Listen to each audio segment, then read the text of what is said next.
Hello, everybody. I got to read the. I got to get my reading glasses. God, on my.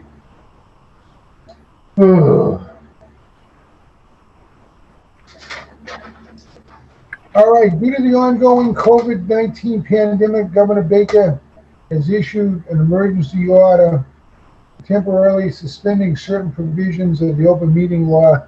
Public bodies otherwise governed by the open meeting law are temporarily relieved from the requirement that meetings must be held in public places open and physically accessible to the public, so long as measures are taken to ensure access to the body's deliberations through adequate alternative means. This meeting will be broadcast live on Channel 8 and on Zoom. The public may participate remotely by following the call-in information on the bottom of the live broadcast screen. For the Zoom meeting information relative to remote participation, please contact Cindy Knox, who parenthetically is here tonight with us in the meeting, IT Director at cnox@ayer.ma.us on 978-772-8252, or Tim Silver, the Library Director at, and Tim, I applaud you for giving the cell phone number, at tsilver@ayer.ma.us or 978-391-9466 prior to the meeting. Okay, so I'm going to get all sorts of papers here. All right, so I'm going to call the meeting to order. I've read the COVID-19 emergency language regarding the open meeting law. I have to announce the names of all the members in attendance. So I'll announce the names of the people, and if you'd just be kind enough to say present when I read your name off. Okay, so I'm here. Becky Campion is not present. Deborah Faust Clancy is present because I saw her. Sue Kennedy, are you here, Sue? Not yet, probably. All right, not yet? Okay. Cindy Lavin? Cindy, Cindy's here. I see her.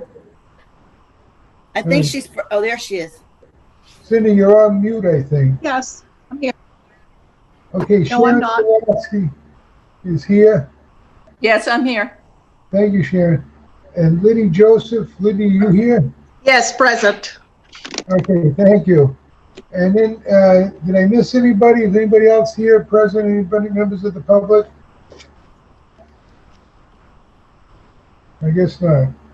Okay, so when a motion is made and seconded, I will announce publicly the name of the person making, the name of the member making the motion, and the member who seconded, and all votes will be conducted by roll call vote.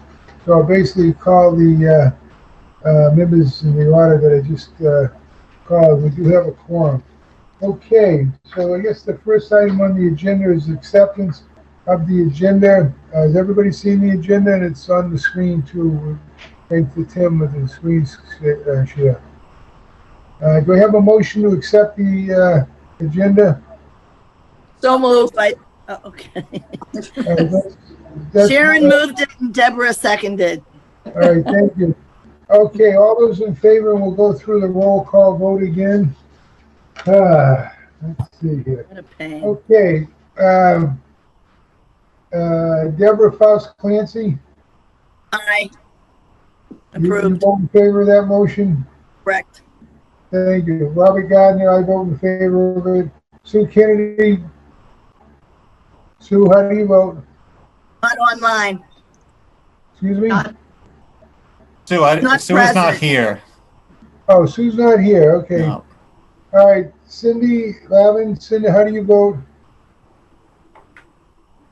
Aye. Okay. Sharon Solowski. Aye. Liddy Joseph. Aye. All right. Anybody opposed? No opposition. No abstention. So it is a vote. Okay. Thank you all very much. All right. Then the approval of the meeting minutes of the December 3rd, 2020 meeting. Everybody get a chance to read I those found- minutes? Yeah, I found a mistake on it that I need to correct. I have Cindy Knox listed as the CPA rather than Cindy Thomas. You know, brain, whatever. Easy to do. Do we have to have a motion to change that, or can I just change?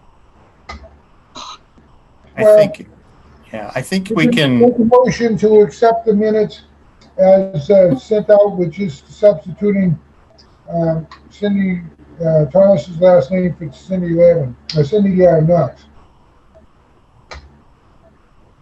Is that all right with everybody? Yep. So move. Thank you. That was Sharon. I think Second with Deborah. Okay, thank you. Okay, all those in favor, let me go through the roll call again.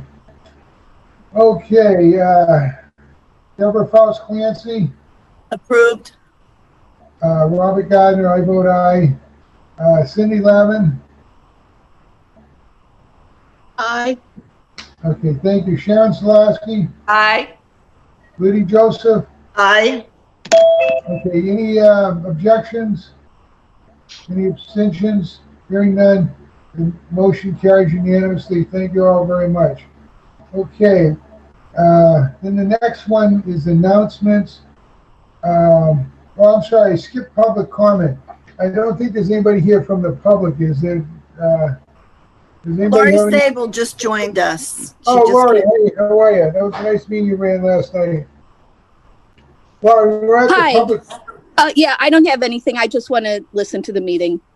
Okay, So well, I will mute myself again. glad to have you. Thank you very much. All right, so no public comment. We approved the minutes to the December 3rd meeting. Tim, do you have any announcements? the only thing I will announce is that next Wednesday on is it the 27th at 6 o'clock, there will be a public forum on Zoom on the fiscal 22 operating budget for the town. So that is an information session for anybody that wants to attend. I will be there. All other town department heads have been asked to attend, to be on hand in case any member of the public or anyone in attendance has questions about their portion of the budget. Yeah, it should be a relatively quick overview, and if it goes as last year's did, the only questions will be for maybe the police chief and the fire chief and possibly the DPW department head. Tim, would you feel more comfortable if some of us from the board were there, at least via Zoom? I would. I'd be glad to have you on hand, but like I said, I don't expect that anybody's going to ask me any questions, so I don't think it's going to be an issue, and I can certainly answer them if they arise. I do have it on my calendar to attend, but yeah, it's a week away, so. January 27th, 2021 at 6 p.m.? Yes. All right, well, I'll try to attend, I'll see. That's all I have. Any other announcements? Tim, do you want to talk about the most recent memo you sent us online about funds or no? From About to the the Friends. Friends funds? No, I mean, I can talk about that when I talk about the director's report. Okay, the next item on the agenda is treasurer's report, but Sue Kennedy's not here. I guess we don't have a treasurer's report. All right, I'll just table that. So the library director's report. Yeah. So, yeah, Yep. and you all will have received, both reports from November and December since we last met. Because when we met in December, it was December 3rd, and I hadn't had time to put that report together then. So,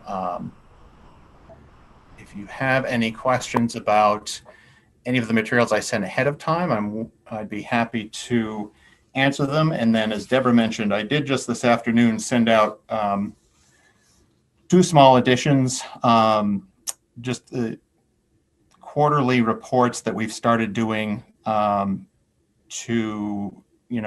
let everyone know what,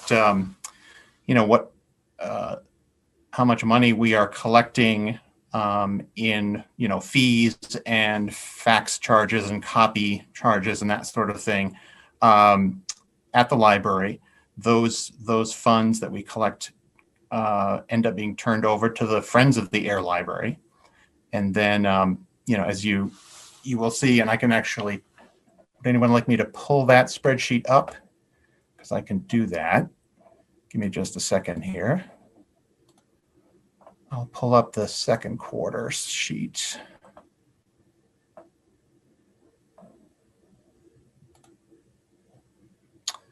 And,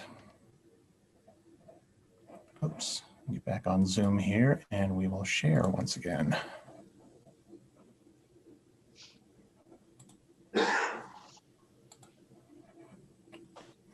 Okay, so essentially what you see here sort of shaded in blue is, this is money that we collect for either, for items that are returned late. And although we haven't been enforcing our late fees since COVID began, we do still end up collecting some money. Some of this comes in for lost items. People are just paying, paying what they owe to replace an item. And then we do get payments from CW Mars when patrons pay a late fee or a lost item fee online through the Evergreen catalog. So that's the only way that they can use, a credit or debit card to pay those fees. So CW Mars collects that money and then distributes it to the library for which the item is being paid. So and the Friends money of the last 2 columns over on the right, that's essentially money that is going directly to the Friends. So most of this is membership and donations to the Friends, because the book sale room is closed while the library building is closed. So we have not been collecting any money for the sale of books for the last 10 months or so. So I'm going to send one of these reports out, every quarter or so, just so you can see what money is coming in and what's getting turned over to the Friends. Great, thank you. You're welcome. Anybody have any questions on Tim's report, the director's report? I don't. Okay, let's see. All right, are we back to the agenda now? Is that what everybody's seeing? Yep. Okay. Yep.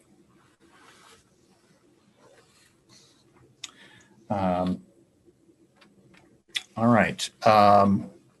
Let's see. If there are no other questions, we can move on to sort of discussion about COVID-19 operations and that sort of thing. Tim, let me just ask, do we usually have Sure. a motion to accept your report? I'm not really sure. I don't think so, but. Sometimes we do and sometimes we don't. I don't. Well, we have a motion to accept Tim's report as presented, as explained. Don't move. That's Okay, seconds. Sharon moved and Deborah seconded. Okay, The Bonzi twins. we'll go through the roll call vote again. Of the members present, Deborah Faust Clancy, how do you vote? Aye. Robert Gardner votes aye. Cindy, how do you vote? Cindy Levin? Aye. Sharon Solosky Aye. and Liddy Joseph. Aye. Okay. Any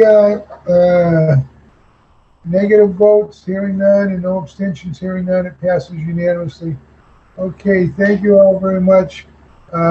Let's see, the next item on there is operations at the library in the near future, public access to the building, and any infrastructure improvements or temporary improvements that need to be made to make it more readily accessible to the public. When I did see, I think on the news, the governor looks like he's loosening up some of the restrictions, but what I saw seemed to relate to the stay in at night in bars or restaurants or something, but I didn't really get a chance to read it in detail.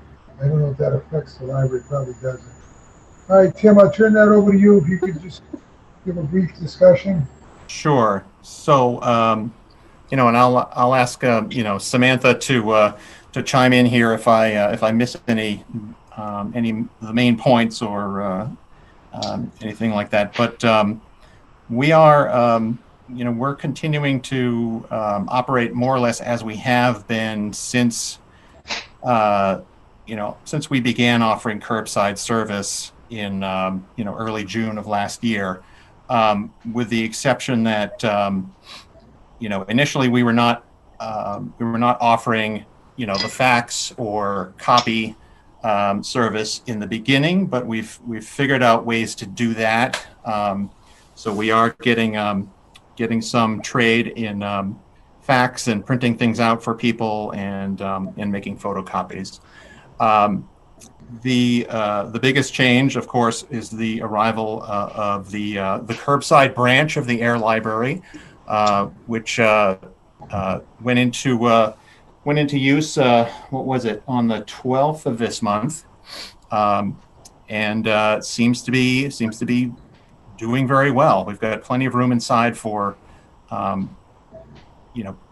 books and other materials on shelves on the back wall, and then space for a table for curbside crafts and other information about library services and that sort of thing, and bulletin boards for community notices also. So so far so good with that. And the benefit of having that curbside shed outside is that we can now kind of reserve the entry vestibule in between the two doors at the main entrance, as a place where people who need to come in and send a fax, we've got a little table set up in there during the day so they can sit down where it's relatively warm, fill out their fax cover sheet, whatever they need to do, and then wait in relative comfort while a staff person does the faxing or the copying for them. And they don't have to worry about somebody else coming in to pick up their books while they are in there. So it seems to be working out okay a week or so into the process. Sam, do you have any other thoughts or observations or comments about the new shed and the operation? Yes, having the shed has actually freed up quite a bit of time for the staff. Before we could only put maybe 3 to 5 items on the table, and with the shed we can actually put a whole day's worth of pickups out at once, which means we're not running back and forth going, is it 3:30? Oh, we've missed this, so we gotta, and so we're not running back and forth and checking the clock 7,000 times a day, which has actually freed us up to be able to do some things we haven't had a chance to do in months, actually. Yeah, thanks I for have that. a question. Thanks for that reminder, Sam, because that was one of the things that we were definitely hoping for, was we could put more stuff out there all at once and not have to continually run back and forth. So that's great. Sharon, you had a question? Somebody's got a question. No, Oh, I'm sorry. I have my computer is unstable, so can you hear me? We can hear you at the moment. Yes. Okay. My question is, are you eventually going to put all the stuff out in the morning and let people just come and pick it up when they want to, rather than scheduling? Sam, you want to take a shot at that? I mean, that's something we've discussed. I think we're we're sort of waiting to see how things work, with the shed right off the bat, but that's definitely something that we've talked about. We've gone back and forth. Part of the reason with the time slots is it allows we're making sure people aren't sort of running into each other. But I will also say with the shed, we're more apt to double book a time slot, knowing that they'll be 5 minutes late and they'll be okay. So I think as we go along, we'll figure out exactly which works best. I'd like to suggest that we're all pretty capable of distancing ourselves at this point. And even if you just did morning or afternoon, I think that, as a patron, that would make it a lot easier for me. Because the problem that you're running into with, is it 3:30? Oh, is it 3:35? Yep. Yeah, as a patron, me too. Yeah. Sometimes I would really rather come at 3 o'clock to 3:30 and I'm sitting around twiddling my thumbs. So, I think that I don't think you're going to find people clustering by the shed. I think people will go. Certainly not when it's 20 degrees outside. Yeah, no. Exactly. And part of the discussion was, we'll see how it works first. And then we'll figure out exactly what works best.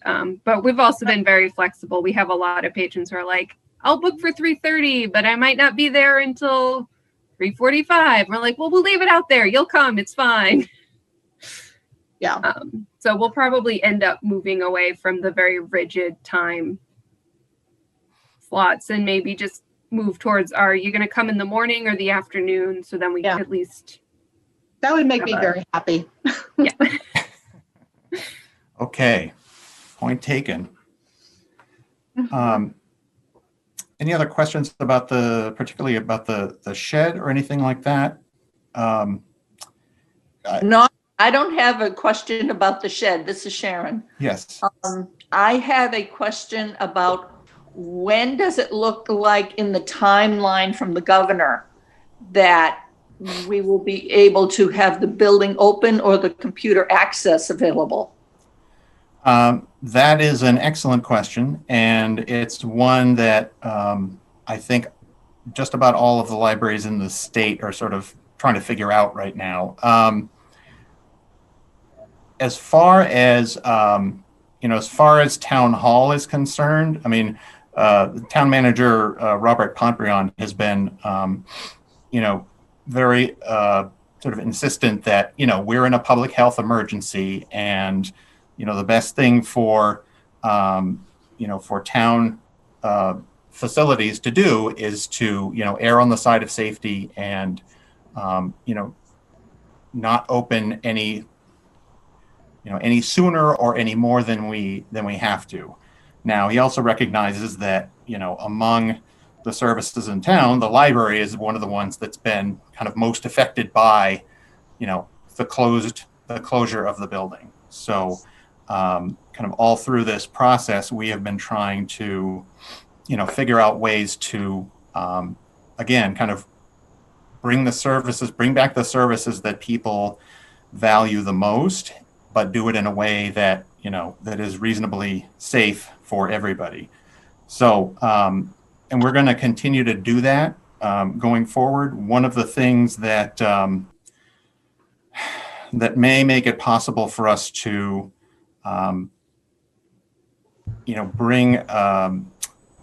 restore public access to computers is sort of a technological solution that I'm working on with our library network, CWMARS, because they provide support for this. Basically, it's a public computer management system. So if we install this in our computers, it will let us, it will let patrons sign themselves into a computer. I mean, what we've had to do in the past is have a staff person basically, walk over to the computer with the patron and, sign them into the machine.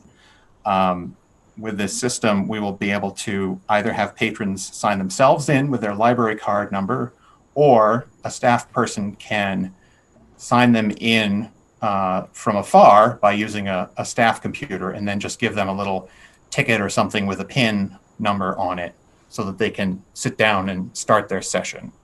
Is there Now- any time for that, Tim? That sounds wonderful. Is there any time? I am hoping to get that. The first step that I'm working on right now with CW Mars is to connect all of our public computers to their internet connection. And that I hope to have done by the end of this month. And then the next step will be to have them, they're gonna start managing and managing the updates and doing basic maintenance on all of our computers. We've done that in-house up to this point, and that can be a huge time sink when we are open and we're using the computers. Just making sure that all the updates have been run and things are working the way they're supposed to. So CW Mars is going to take over that basic computer management for us. And then once all the computers are up and running, they're on CW Mars network, the next step will be to install this public, computer management software, train the staff on how to use it, and then, have it ready to be rolled out as soon as possible. I wouldn't, at this point, I would be surprised if we could do that before, I want to say, like, if we get it installed in February, the earliest, maybe the end of March, beginning of April. But again, it sort of depends on, how busy CW Mars is, how, all that sort of thing. Okay. But it's, like I said, it's something that we are, it's a tool that we can use to make it a little bit safer to, to manage those computers and let patrons use them when we do open up. And what we will probably do is, when we can open on a limited basis, and I don't really know when that is. I mean, if you ask Robert Pombriand, he would say he's optimistic that we'll be able to do that, sometime in the late spring. I hope that, the new administration really, hits the ground running with that vaccine program, and that, we can see that happen. But again, it's really hard to say the way things are going right now. But as soon as we can open that, we'll probably move a couple of the computers. We actually have purchased a couple of laptops for public use, and we will probably move them closer to the, to the main entrance. So if people do have to, do need to come in and use a computer here, we'll be able to set them up, close to the main entrance, so we can kind of control access in the building. You had talked about moving the computers to the alcove to the right Yep. of the entrance door. Yeah, so Is- that's where Yeah. we'd probably do it. We'd probably set up, maybe 2 computer stations in that space. Right. Move our curbside staging to another part of the building, Yeah. and then just keep that area sort of open for kind of the limited public access. Right. That sounds great. So yeah, that's kind of where we're at the moment. I mean, we're in pretty good shape as far as supplies for for cleaning and disinfecting. We have staff continues to work kind of in separate teams, so we don't have very many people in the building at once. We have air purifiers running when people are in the building. Just anything we can try to do to make it a little safer, we're trying to do. So, and we'll continue to do that, and hopefully the surge that we've been experiencing will be passing soon. I mean, I'm hopeful that we'll see a real drop off in infections once the weather warms up like it did last year. Right. And if that's the case, even if the vaccines are still slow to arrive, it may still be possible for us to open up on a limited basis. Do you have glass installed on, Sharon, Whoops. Sharon, you go. do you have plexiglass shields installed at the desks?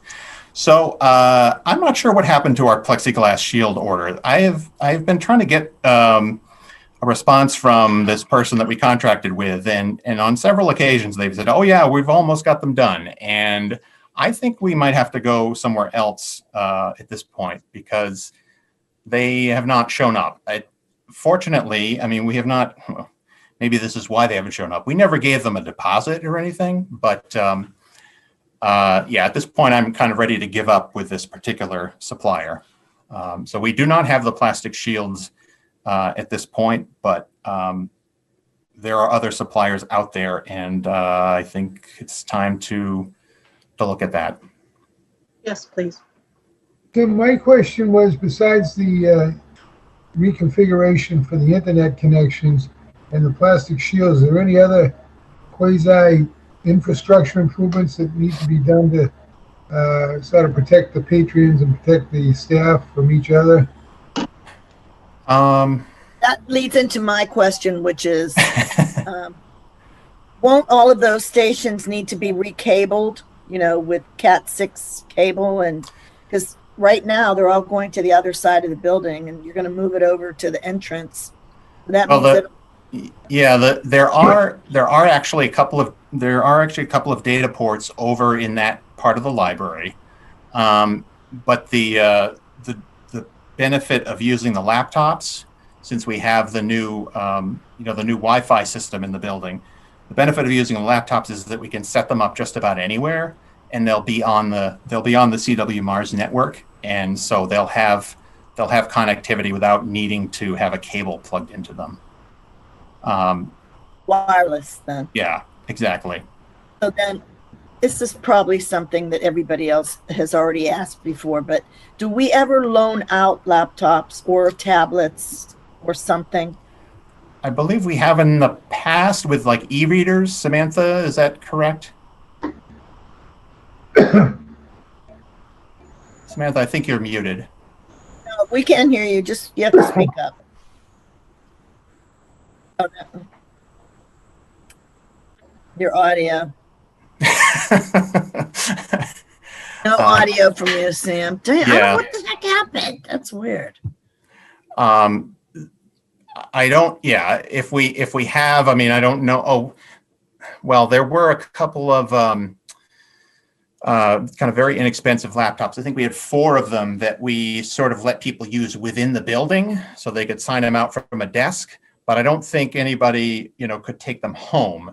We do have the Wi-Fi hotspots, and we have, a half a dozen tablets that will also work on that Wi-Fi or that cellular phone network. But to my knowledge, we have not had we've not had laptops to loan out, and part of that is, again, that's part of the just not having the capacity to deal with that technology and kind of keep it up and running. Again, my hope is that, working with CW Mars, having them manage, the basic maintenance of these machines will make it easier for us to potentially, let laptops either, float around the building again, or perhaps even leave the building. I did purchase 4 kind of refurbished laptops last year, kind of with that intention that we might be able to use them as loaners, or if worse came to worse, send them home with staff if everybody got sent home again. But again, it's a capacity issue in that we haven't had the sort of technological wherewithal to really make the most of making computers available for borrowing. But we're heading in that direction, I'll just say at this point. Am I really don't. I'm sorry. Go ahead. I'm sorry. I thought that you had gotten some small tablets that were being loaned along with the hotspots. Yes, you are correct. So yeah, we have a half a dozen of those tablets. Great. I believe one of them is out on like a 3-month loan right now. So yeah, those are available. But if you're used to sitting down at a desktop or even a laptop computer, a tablet might be a completely different kettle of fish. It's free. It's That's free. true. Get over it.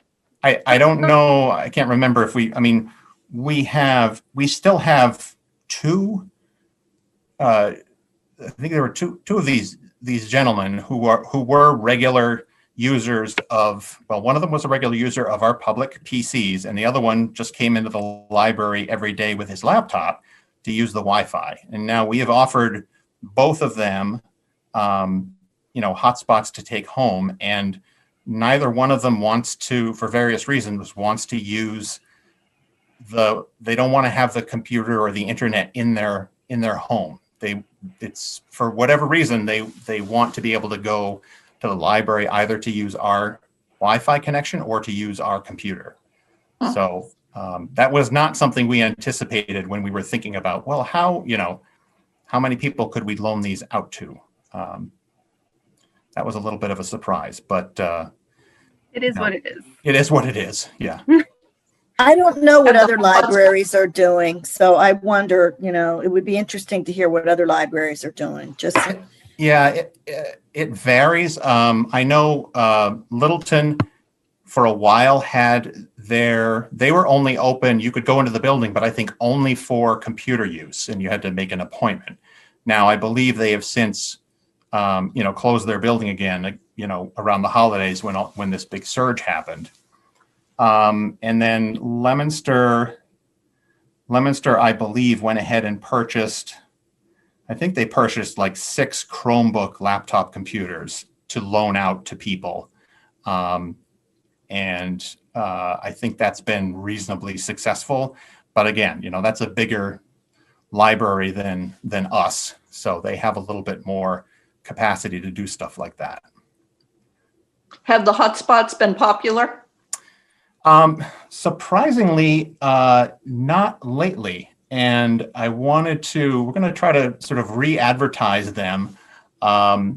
We sent 2 or 3 out, like, almost as soon as we had the program up and running. But then over the holidays, it really, nothing really happened. So I'm just hoping that, once we kind of remind folks that these things are available, that they will go out more frequently. we put it on the web page. Yeah, it's on the web page, and Oh, we've got flyers up in the curbside branch, and the Friends of the Library, they're going to put out a quarterly newsletter in a week or two, and I've asked them to share it on their newsletter as well. But if word of mouth helps too. So if any of you know of anybody that might make use of one of these things, or anybody that knows of people that might make use of these things, let's see if we can spread the word and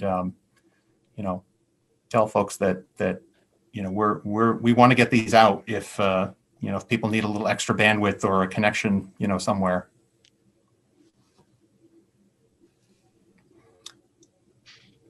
So yeah, the other just one other thing, kind of on the technology front, to help, again, to sort of help people that are sitting outside using our Wi-Fi.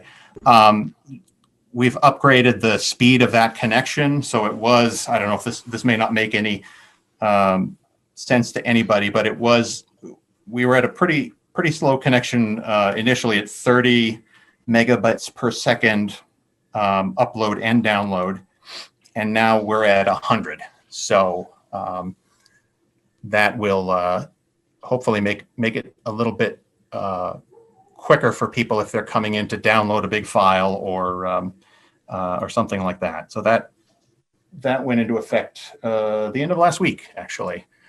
So we now have a faster internet connection, and that will work for the public computers as well once we get everything hooked up to the CW Mars network, because it's all on the same connection. Advertise that faster speed, Tim. Yes, that is that will go into the Friends newsletter too, and it'll go up on the whatever Facebook posting and website stuff we do in the next week or so, just to let people know that that's there. Let me see what else I have. I think that's it.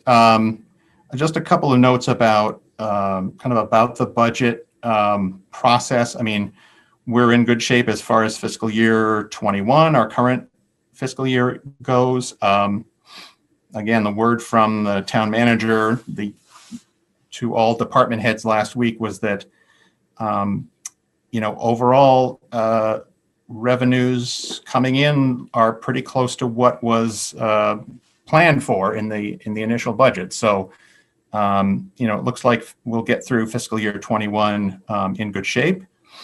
And then for FY22, again, there's nothing on the horizon as far as we were told that's making anybody involved in planning out the next year's budget, giving them any pause. So the budget process is proceeding as it normally does. I had a sit down with Robert Pontbriand and Lisa Gabri January 7th to just review the library's budget. And, they were fine with everything that we were doing. In fact, they complimented us on, just doing as much as we had been doing, given the fact that the building was closed. So, I think they remain supportive of what, what we're trying to do. So, it remains to be seen as we get into the spring and early summer months. But in general, the message I've been getting from town hall is that, the town is in solid shape as far as finances go. The other thing I'll mention is that for the current fiscal year, because the budget was so delayed in getting approved, nobody was sure if the libraries would get their state aid payments like they usually do.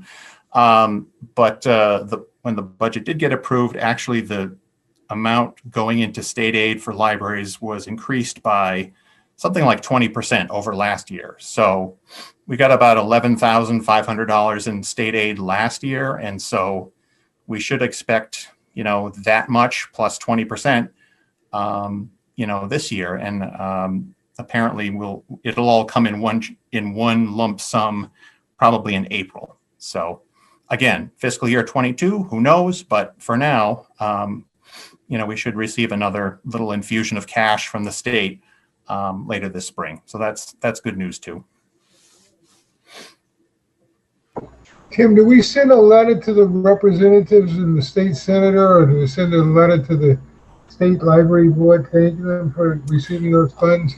Well, it certainly is. I mean, it's something that I've done in the past. When budget season is upon us, which actually it kind of is now for FY22 at the state level, just to remind our local reps that, hey, libraries are important, and please make sure you fund us. So I haven't, and usually the Mass Library Association or somebody, sends out, bulletin or a notice when it's time for you to call your rep or send them a letter or something like that. So I'll pass that along when it happens.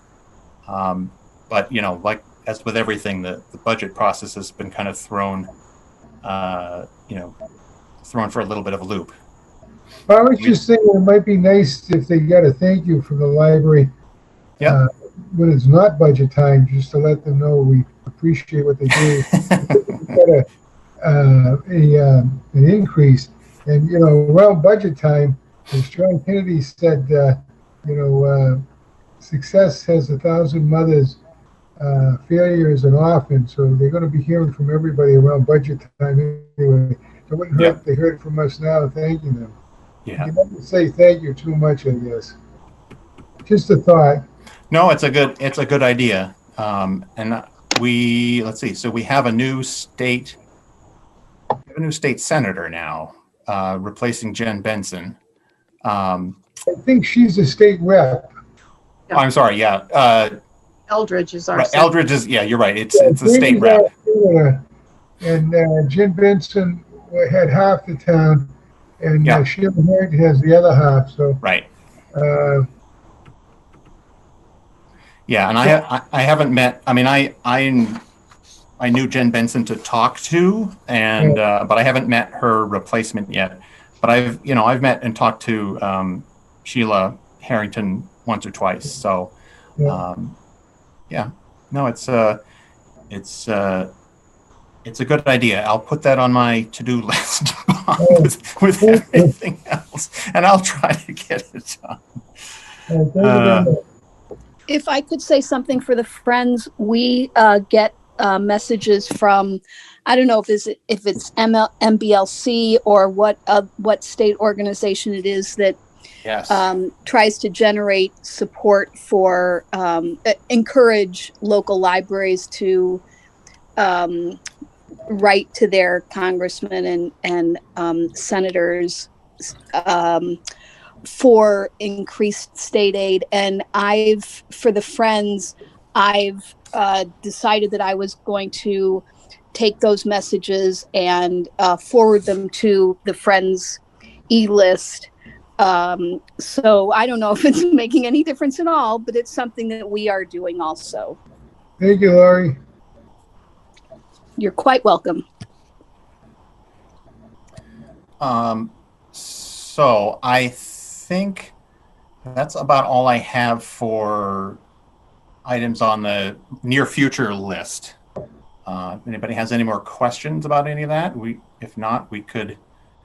Yeah, I think we can move on to the next agenda item because it's about 6:18 or whatever, and I'd like Yeah. to try to finish on time. And I appreciate Cindy Knox, her time and everything. So, Sure. so strategic plan update. Yeah. If nobody has any other questions, Tim, I'll turn that back over to you. Please. Sure. Thank you. Thanks, Bob.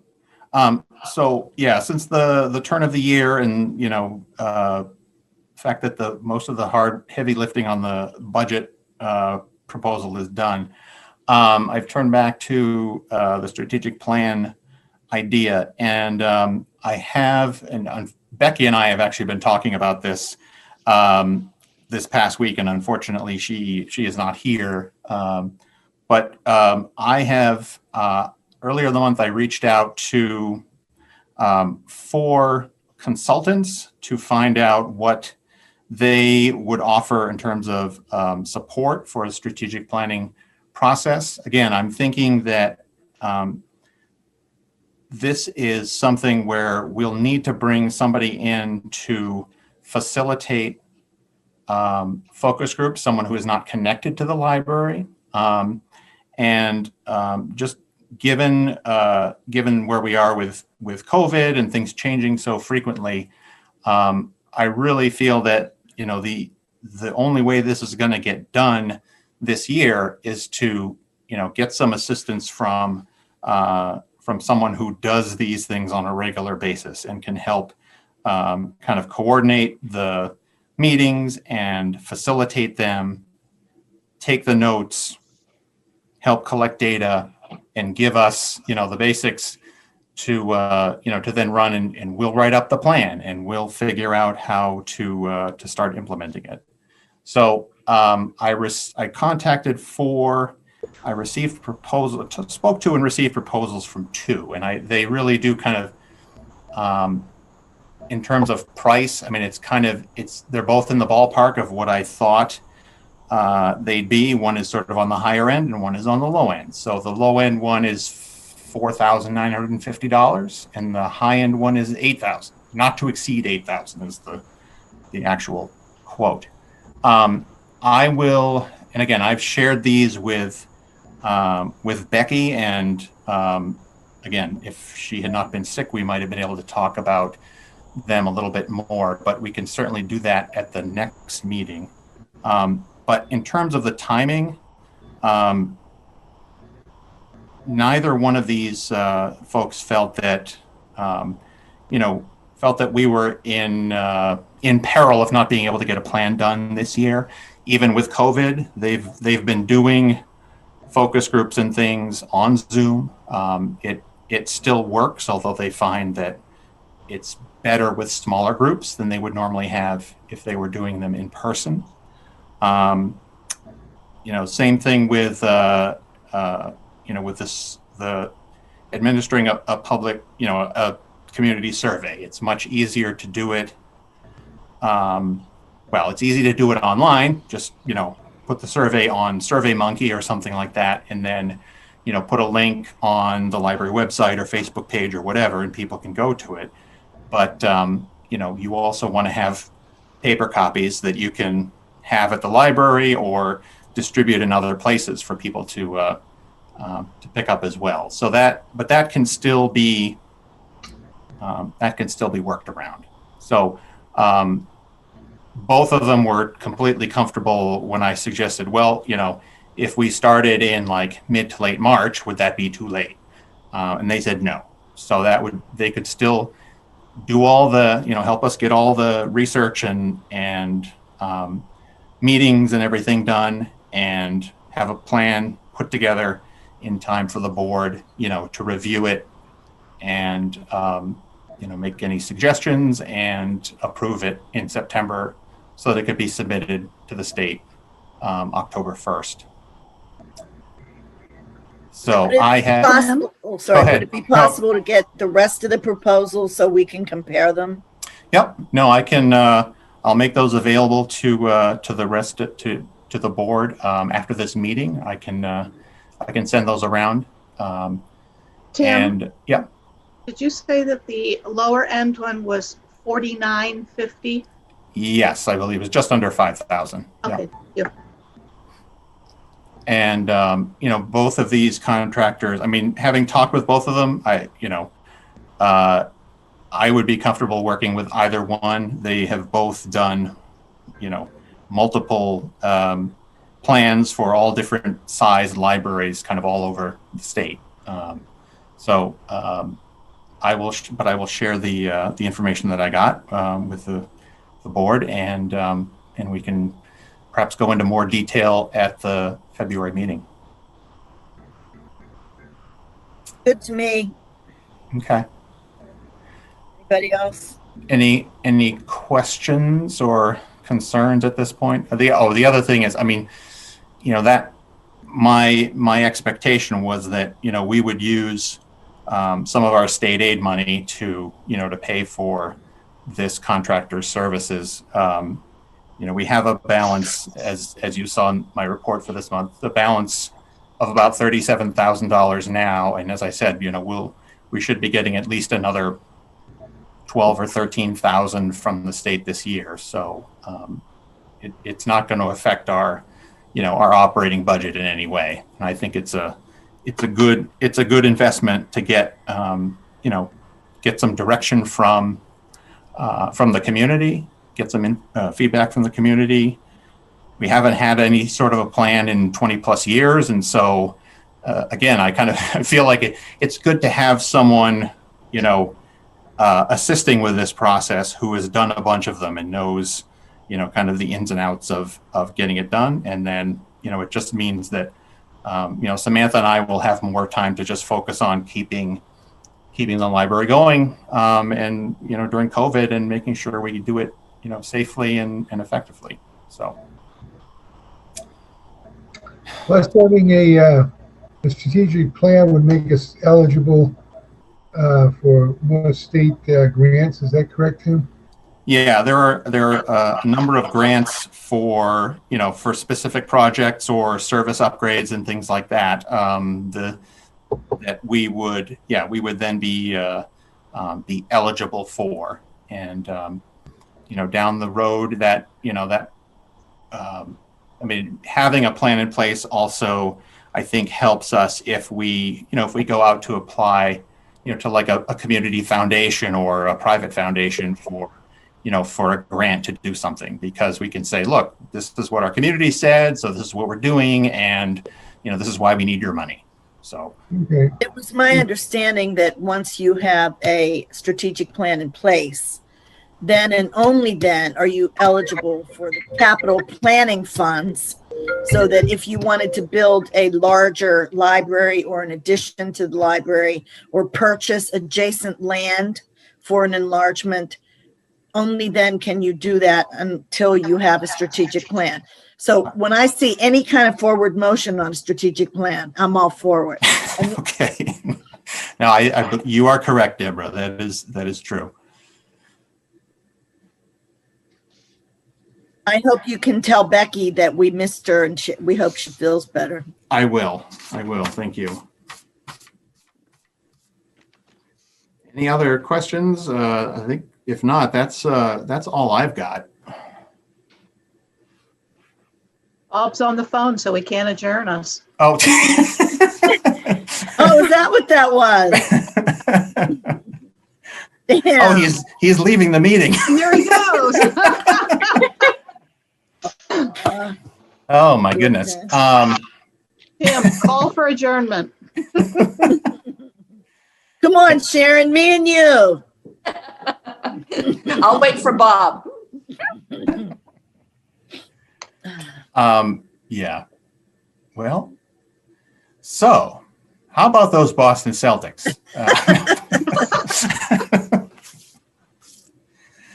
So I understand that some members of the public aren't too thrilled about our shed. However, should we name it? Should we give it a name? Oh, yeah.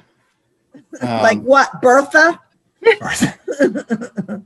Should we name it? Well, someone suggested, maybe we should name it Marianne. Why are people not happy with it? It's only certain people that are not happy with it. I think it's great, and I love the way it smells inside. That great wood smell. I'm serious. Well, Smelly Bertha. some people think that it defaces the library by being where it is. But it's only Yeah. It's temporary. So, yeah, the people that use it, I think, were universally very happy and very supportive of it. So, I wasn't that concerned about a little bit of criticism. So did I hear that there were plans perhaps to purchase adjacent lands to the library? Or was that just a thing in passing? Deborah, I think wants the library to own like the entire north side of East Main Street for library expansion. Perfect. Okay. Deborah's scared. I think her computer froze. Oh dear. Okay. Guys, I gotta go. Okay. I'm sorry Bob's not back, but I move that we adjourn. I'll second. Okay. All in favor? Aye. Aye, everybody. All right. Anyone opposed? Crickets. So I'd say we're good. All right.